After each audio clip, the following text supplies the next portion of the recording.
और मुस्कुराने में काफ़ी अंतर है। मुस्कुराने के लिए भी टाइमिंग का थोड़ा सा नॉलेज तो होना ही चाहिए, ज्ञान होना चाहिए, कहाँ मुस्कुराना, कहाँ हंसना, कहाँ बोलना, कहाँ कैसे बोलना। वास्तव में आधुनिकता ने कई सारी चीज़ें दी, लेकिन जो महावीर स्वामी ने दिया है अपने आप में अद्भुत है। अपन समझें, सबसे पहले आया कैमरा, और कैमरे ने फोटो खींची। फोटो में किसका फोटो आया है? बॉडी, फिजिकल बॉडी, शरीर का फोटो आया, और शरीर जैसा है वैसा फोटो आया। बोलो, शरीर जैसा है वैसा फोटो चाहते आप और हटके चाहते? मुंबई में एक बड़ा स्टूडियो था, 100 साल पहले की बात है, तब शायद आप लोग वहां बसने के लिए भी नहीं गए होंगे, मुंबई वाले। स्टूडियो था और एक विज्ञापन लगा हुआ था, फोटो 10 रुपए में, वैसा फोटो जैसा आप दिखते हैं। 100 रुपये वैसा फोटो जैसा आप दिखना चाहते हैं। 1000 रुपये में वैसा फोटो लोग जैसा आपको देखना चाहते। स्टूडियो था, गजब का स्टूडियो था। लोग जाते और अक्सर कर बहुत लोग होते कि वे जैसा लोग उनको देखना चाहते हैं वैसा वाला फोटो खिंचवाते। अथवा ज़्यादा नहीं है पैसे तो फिर कम से कम हम जैसे दिखना चाहते हैं एकदम स्मार्ट, वैसा फोटो खिंचवाते। एक सागवाड़ा से व्यक्ति पहुंचा, वो तो एकदम, हाँ कौन था? ये थे,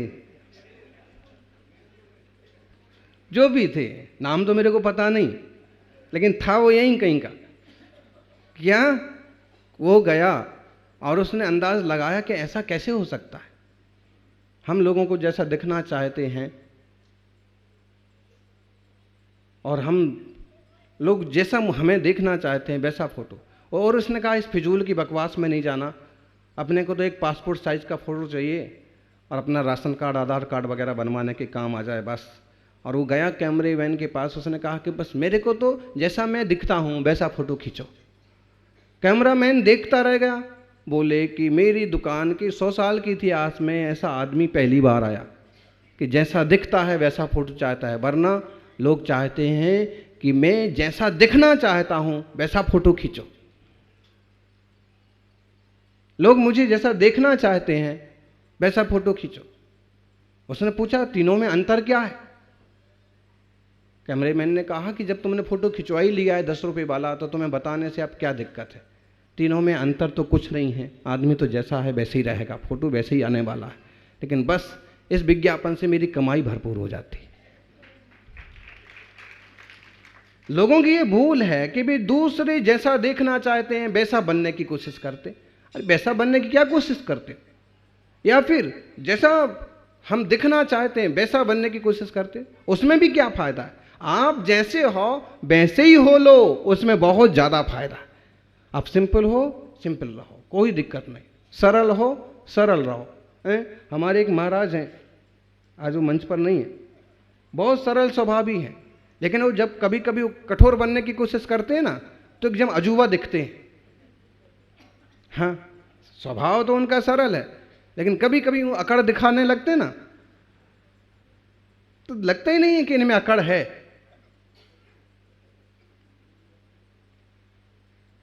अपन जैसे हैं वैसे वास्तव में, एज यू, जैसे आप हैं वैसे रहो।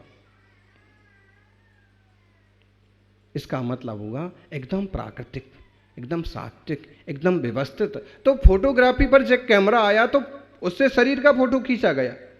फिर और आविष्कार हुआ, जरूरत पड़ी कि शरीर की फोटो से तो कोई खास काम नहीं हो रहा है, ये फोटो केवल मरने के बाद घर में लटकाने के काम आता है, अथवा कोई दान वगैरह किया है तो ये किसी स्कूल में और संस्था में लगाने के काम आता है। आजकल शौक हो गया, लोग जीते जी एल्बम बनवाने लगे, पहले ही चलन बहुत कम था। फिर आविष्कार हुआ कि एक्सरे का, फोटो खींचने लगा हड्डियों का, ऊपर का नहीं आता, चमड़ी का नहीं आता, अगर हड्डी टूटी है कि जुड़ी है तो उसका फोटो खींच जाता। किससे? एक्सरे से। फिर उसके बाद जरूरत पड़ी और आविष्कार हुआ सोनोग्राफी का। उसमें तुम्हारी चमड़ी का फोटो नहीं आता, उसमें हड्डियों का फोटो नहीं आता, उसमें किस चीज का फोटो आता? मांसपेशियां जो हैं या कहां पर कुछ फॉल्ट है उस साइड। आविष्कार हुआ कि शरीर का फोटो खींचा गया, आविष्कार हुआ एक्सरे से हड्डियों का फोटो खींचा गया, आविष्कार हुआ सोनोग्राफी से मांसपेशियों का फोटो खींचा गया, और आविष्कार हुआ सीटी स्कैन का, है ना, ब्रेन का, उससे पूरी फोटोग्राफी हो गई बॉडी की। ये जो कुछ आविष्कार हुए, एक ने शरीर का फोटो खींचा, एक ने हड्डियों का, एक ने मांसपेशियों का, एक ने बॉडियों की स्नायु तक का फोटो, दिमाग का भी फोटो खींच दिया। लेकिन महावीर स्वामी ने कहा कि ये फोटो कितने काम आएंगे इसकी कोई गारंटी नहीं। एक बार तुम अपने ज्ञान के कैमरे से अपने आत्मा का फोटो खींचो, तुम्हारा बेड़ा पार हो जाएगा। ज्ञान के कैमरे से अपने चैतन्य स्वभाव की फोटो, जानन स्वभाव की, ये मैं हूं, रियली अपने आप को अपने ज्ञान से पकड़ लेना, ये सच्ची फोटोग्राफी। यूं तो आइज फोटोग्राफी से बढ़ के और बड़ी फोटोग्राफी क्या हो सकती? हमारा सबसे बड़ा कैमरा हमारा आंख है। बचपन में आपने एक फोटो देखा था, यूं देखा था कि एक पेड़ है, पेड़ पर ढेर सारे आम लगे हैं और पेड़ के नीचे आप पिकनिक मनाने के लिए गए हैं और कुछ ज़्यादा अपने पास नहीं है, आम तोड़ रहे पत्थर से, और जो फोटोग्राफी तब हुई वो आज भी जरा सा क्लिक करो तो हाँ वो पेड़ है और पास में नदी और इधर माता जी का मंदिर है और उधर महावीर स्वामी का मंदिर है, और फिर आता है कि नहीं है? किसी सन्मति सागर जी गुरुदेव का आहार हुआ, ये से हमारे घर में सीढ़ी से चढ़े थे और यहाँ खड़े हुए थे, जरा सा क्लिक होता है तो पूरा आ जाता है। उसी समय का फोटो यदि आपका एल्बम में रखा हो तो वो चाहे काला पड़ गया होगा, उस पर धब्बा लग गया होगा, चिपक गया होगा, लेकिन ये आइस फोटोग्राफी, आंख की फोटोग्राफी, ब्रह्मचर्य विज्ञान पुस्तक है, उसमें हमने इस टाइप का एक चैप्टर 2002 में लिखा था। अपनी आंखें भी फोटोग्राफी, बहुत बड़ी फोटोग्राफी।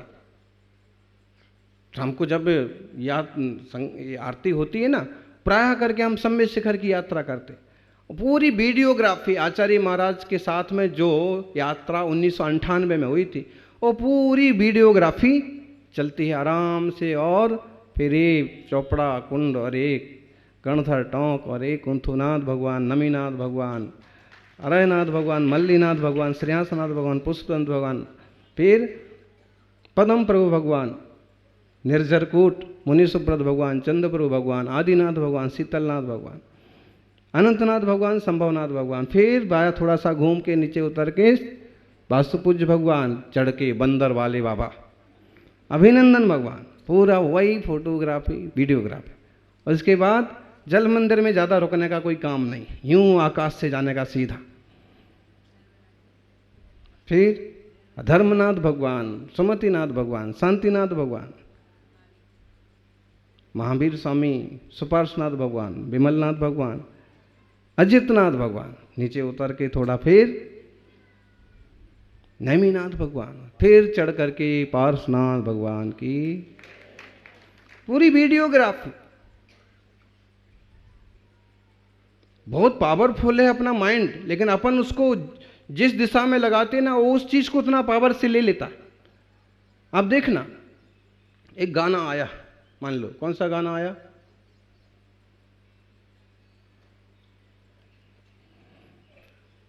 सेठ साहब आ गया क्या गाना?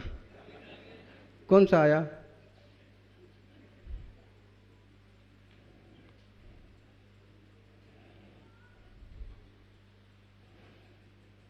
कोई भी गाना ले लो, नया गाना आया और एक बार बजता नहीं है कि दिमाग पर चढ़ जाता है, छा जाता है। क्यों?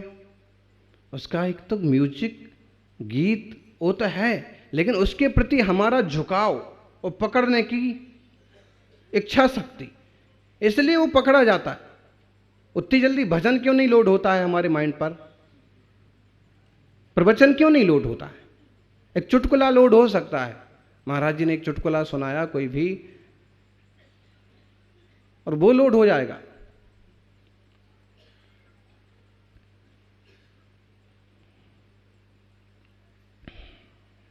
लेकिन प्रवचन लोड नहीं होता। क्यों? उसमें हमारी पकड़ने की, इसको क्या बोलेंगे अपन इसको इंग्लिश में? कैचअप पावर नहीं, एक और शब्द आएगा ऐसे।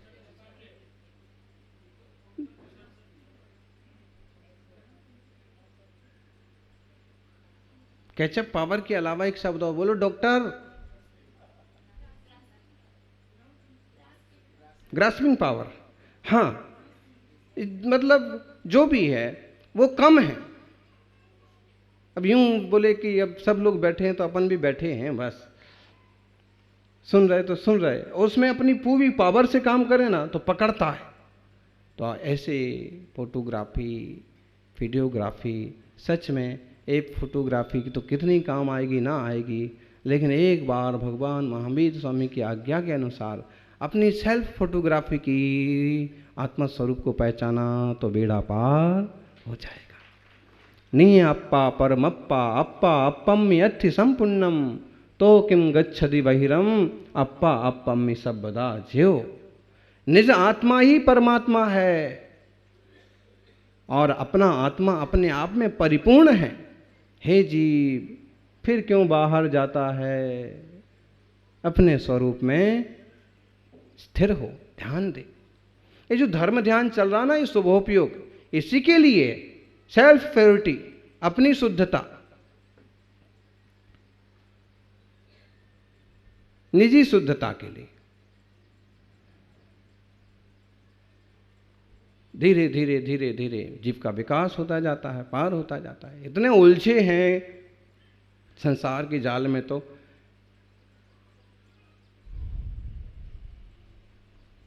कई बार लोगों, फोटोग्राफर जो होता है ना, फोटोग्राफर दुकान वाला, वो फोटो खींचता है, वीडियोग्राफर फोटो खींचते हैं, रिकॉर्ड करते हैं, लेकिन उसमें किसका फोटो होता है? किसका फोटो होता है? ग्राहकों का, सामने वालों का, दूसरों का।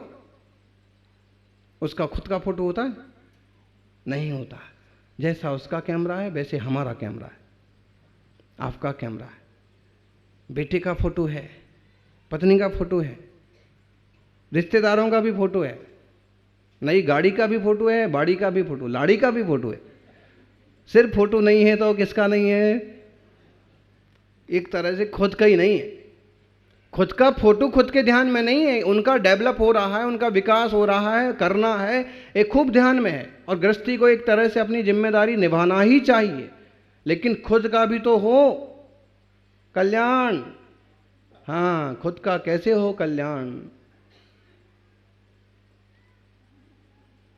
निकुंज पास हो गया, विधि पास हो गई, पोता पास हो गया, पोती पास हो गई, तुम्हारा क्या हो गया? गृहस्थी, हाँ, सबके पास होने में ये पास ही पास है बस। दादा बाबा का मजा इसी में है। और पोता पोती जब उनके ऊपर ना थूकते हैं, खांसते हैं, खेलते हैं, उनकी मूंछ खींचते हैं, चोटी खींचते हैं, और उनको बड़ा सुख होता है, इसी में ही खुश। यानी वो ठीक है अपनी जगह, गृहस्थी का सुख बोलते हैं ना, गृहस्थी का भी एक सुख होता है। और गृहस्थी का सुख का तात्पर्य है कि सुखी, समृद्ध, समझदार परिवार। गृहस्थी के सुख से भारतीय संस्कृति में केवल वासना का सुख नहीं गिना गया। यहाँ गृहस्थी के सुख में आता है पहला सुख निरोगी काया, फिर बोलते दूसरा सुख घर में हो माया, फिर तीसरा सुख, पहला सुख निरोगी काया, दूसरा सुख घर में हो माया, तीसरा सुख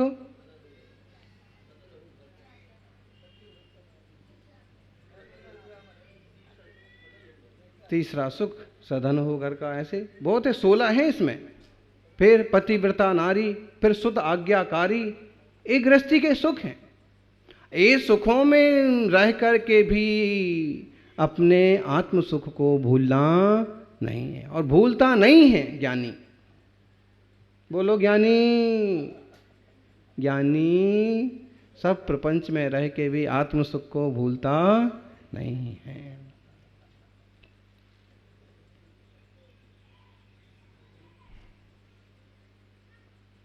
आत्म सुख की आत्मदृष्टि करें।